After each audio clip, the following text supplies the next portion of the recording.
क्या माल है यार। तो हेलो गाइज, आप सभी को नमस्ते और नमस्कार। आप सबको मेरे चैनल में स्वागत है। तो welcome to my new blog. तो गाइज रूम से निकल गए हैं ड्यूटी के तरफ जाने के लिए। तो गाइज आप सबको बता दें, हम मुंबई में काम करते हैं केक का। आप लोग शुरू से अंत तक बने रहें, बहुत मजा आएगा ब्लॉग में। तो गाइज ऑटो स्टेशन आ गए हैं, यहाँ से ऑटो पकड़ के ट्रेन स्टेशन जाएंगे। तो गाइज ट्रेन स्टेशन आ गए हैं। ट्रेन स्टेशन का देखिए नज़ारा कैसा है।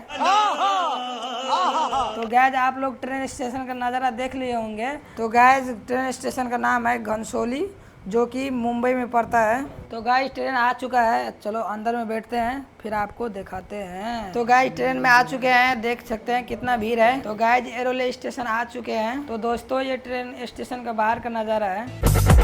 क्या माल है यार। तो गाइस ट्रेन स्टेशन के बाहर निकल चुके हैं। तो गैज आ चुके हैं बनाना वाला दुकान पे, बनाना लेते हैं, फिर चलते हैं शॉप के तरफ। तो गैज बनाना ले भी चुके हैं, चलते हैं फिर शॉप के तरफ। पीछे देखो पीछे। तो गैज आ चुके हैं दुकान के पास, ताला खोलते हैं, चलते हैं अंदर। कहीं नर्म निगाहें कहीं गोरी बाहें